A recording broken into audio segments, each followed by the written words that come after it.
आज हम एक ऐसी शख्सियत की कहानी जानेंगे जिनका सफर रामेश्वरम की छोटी गलियों से शुरू हुआ और सीधा राष्ट्रपति भवन तक जा पहुंचा।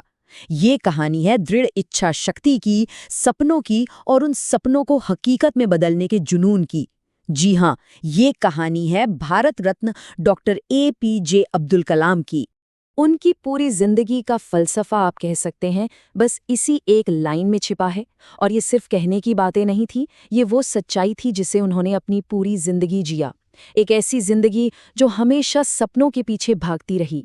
तो चलिए इस कमाल की यात्रा की शुरुआत वहीं से करते हैं जहां से सब कुछ शुरू हुआ था, तमिलनाडु के एक छोटे से शांत द्वीप रामेश्वरम से। उनका पूरा नाम था अबुल पाकिर जैनुलाब्दीन अब्दुल कलाम। 15 अक्टूबर 1931 को एक तमिल मुस्लिम परिवार में उनका जन्म हुआ। पिता जैनुलाब्दीन एक नाव चलाते थे और साथ ही स्थानीय मस्जिद के इमाम भी थे। मतलब घर की आर्थिक हालत बहुत अच्छी नहीं थी, लेकिन संस्कारों और अनुशासन की कोई कमी नहीं थी। घर चलाने में मदद करने के लिए वो छोटे से कलाम सुबह सुबह उठते, गणित की ट्यूशन पढ़ते और फिर निकल पड़ते थे साइकिल पर अखबार बांटने। ये मेहनत सिर्फ कुछ पैसे कमाने के लिए नहीं थी, ये तो जिम्मेदारी और मेहनत का पहला पार्ट था जो उन्होंने सड़कों पर सीखा। और वहीं समंदर किनारे बैठकर जब वो आसमान में उड़ते पंछियों को देखते थे ना, तो उनके मन में एक सपना पलने लगा, उड़ने का सपना। उन्हें ये सोचना बहुत अच्छा लगता था कि ये पक्षी उड़ते कैसे हैं, और बस यहीं से उनके मन में आसमान को छूने का एक जुनून पैदा हो गया। लेकिन देखिए, सपनों तक पहुंचने का रास्ता कभी भी सीधा नहीं होता। उस उड़ान के सपने ने उन्हें बहुत आगे बढ़ाया, पर एक मोड़ ऐसा भी आया जब वही सपना बुरी तरह टूट गया। और मजे की बात यह है कि उसी टूटे हुए सपने ने उनकी किस्मत को एक नई दिशा दे दी। अपना बचपन का सपना पूरा करने के लिए कलाम साहब पहुंचे देहरादून, भारतीय वायुसेना में फाइटर पायलट बनने के इंटरव्यू के लिए। कुल 25 लोग थे और सीट सिर्फ 8। जब रिजल्ट आया तो उनका नाम 9वें नंबर पर था। सोचिए, सिर्फ एक रैंक से वो अपने सपने से चूक गए। उस वक्त उन्हें लगा होगा कि जैसे सब कुछ खत्म हो गया। इस गहरी निराशा में वो ऋषिकेश पहुंचे, जहां उनकी मुलाकात हुई स्वामी शिवानंद से। और स्वामी जी के इन्हीं शब्दों ने उन्हें एक नई राह दिखाई।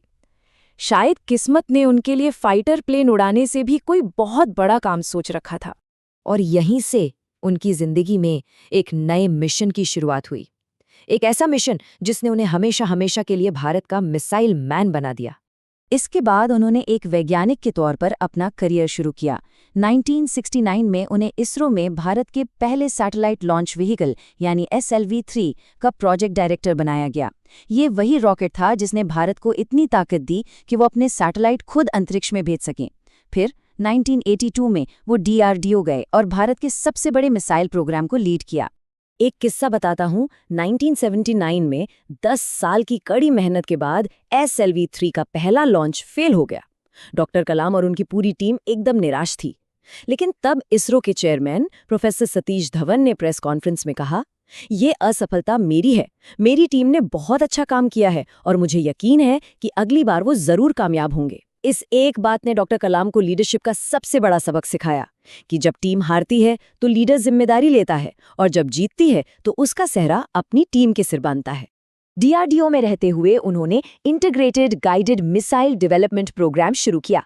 इसी प्रोग्राम के तहत भारत के 5 सबसे ताकतवर मिसाइल बनाए गए: पृथ्वी, अग्नि, त्रिशूल, नाग और आकाश।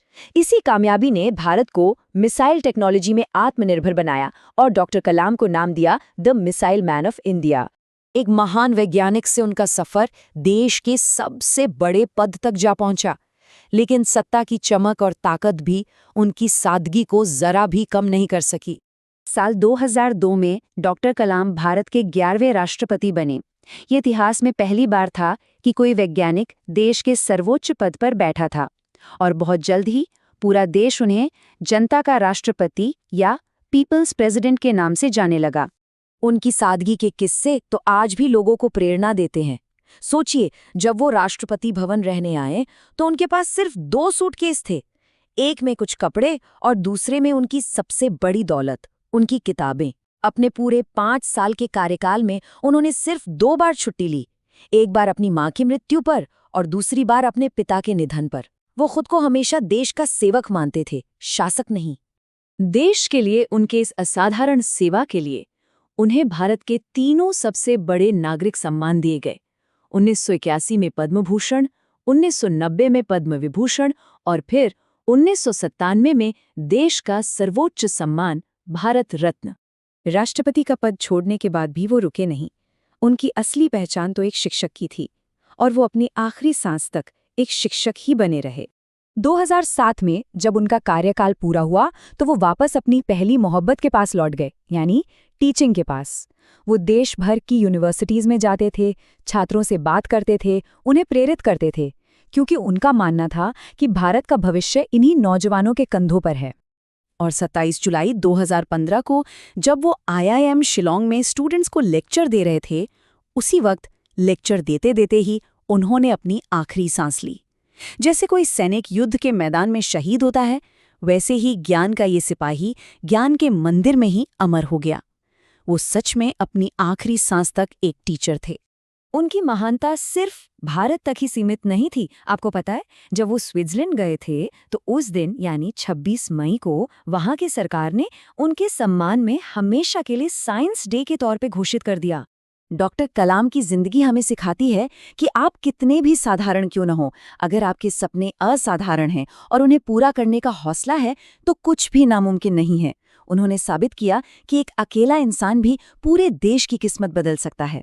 अब सवाल यह है कि उनकी इस अविश्वसनीय कहानी से हम अपने किस सपने को पूरा करने की प्रेरणा ले सकते हैं।